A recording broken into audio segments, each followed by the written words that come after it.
With us now is Edward Bullard, and he is a specialist when it comes to franchise law, as well as any type of corporate law. Welcome to the show. How are you? I'm great. Thanks for having me today. Now, we got to talk on the phone the other day, and I was fascinated because you grew up in a theater family. I did, yes. Okay, so what was that like, getting to be like behind the scenes on Broadway and working with the lights and things? Well, this is unique to me. I'm usually behind the scenes, as you mentioned, and I loved it. It was a great industry to grow up in. I worked at major Broadway shows. I worked with major actors and actresses and helped set up the studio. Like I see the studio here set up, and I helped build that years ago throughout college, law school, and even high school. Now, what made you decide to go into law? So I was a mechanical engineering major in college. I worked in the industry, and I felt that I wanted to go to another level with that.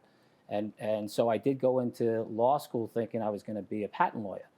So after law school, you really focus when you get into a firm. I got to firm life, and I then really saw that I had an affinity towards real estate. Okay. So I focused on that, and it's become my passion. I love it.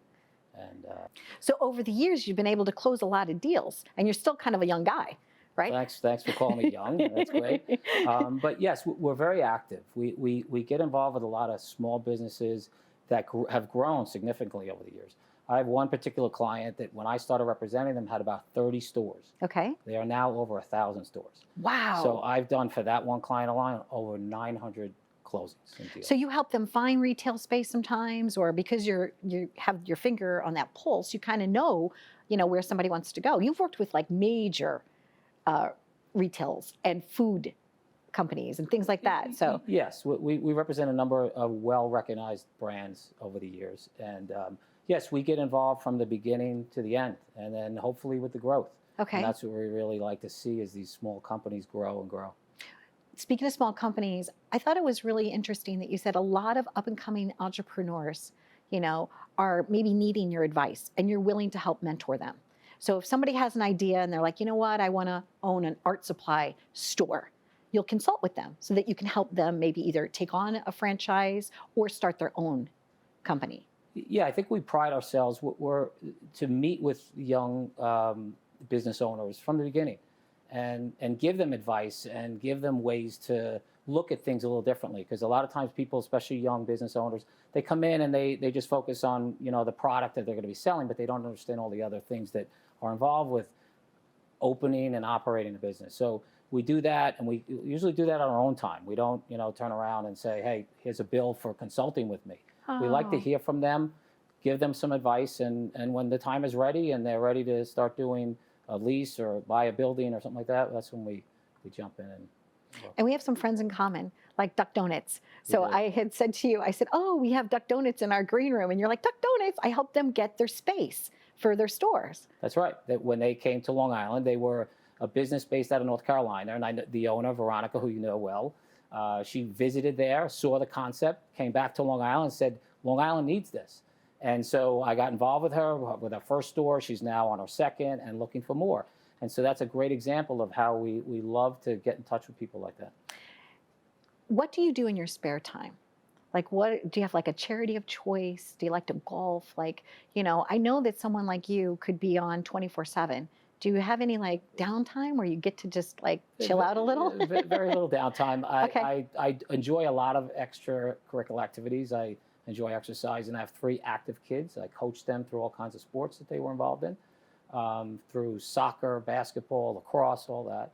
And with my wife and the kids, we're very active in the community we live in and participate in things we can. Do you miss Broadway at all? Do you like go watch a show and can you tell like if the lighting's good or not? So I as I mentioned off camera, is that I didn't really see many shows. I was always behind scenes. So family or friends would come and see the show while I was working it. But I do enjoy it. We do go now, and I have a better understanding of it. And I also still know people there. So when I do go in, I can go backstage and see some of the people that I used to work with and some of the actors and actresses. And what's one piece of advice that you'd like to give to someone out there that's a business owner? Like, what's the first step when they're looking for a retail space? Should they call you first, or like what happens first for them? No, usually what happens first is they'll find the location with a broker, and then from there one of the big things to understand is that, especially if it's going to be a lease in a new business, there's a lot of pass-through costs that they don't understand when they first see it. Okay. A lot of times people will say, oh, this rent is $4,000 a month for this space in the shopping center. But there's other costs that they add to it, snow removal, insurance, and maintenance costs that almost doubles the rent. People don't understand that when they first Wow. start looking into it. So that's where we would come in and try to limit those costs. And Okay. it's, And utilities too. yeah, right? utilities, They're like, expensive, okay, and now right. the heating and expense, yes. And so you try to help them mitigate some of those costs by negotiating a better deal for them. Absolutely. I love that. Absolutely. Ed, thank you for being here. My pleasure. Thank you. Stay tuned for more. We've been living it up right here. And obviously, if you're going to start a business and you're looking for retail space, give them a call. He's willing to share what he knows.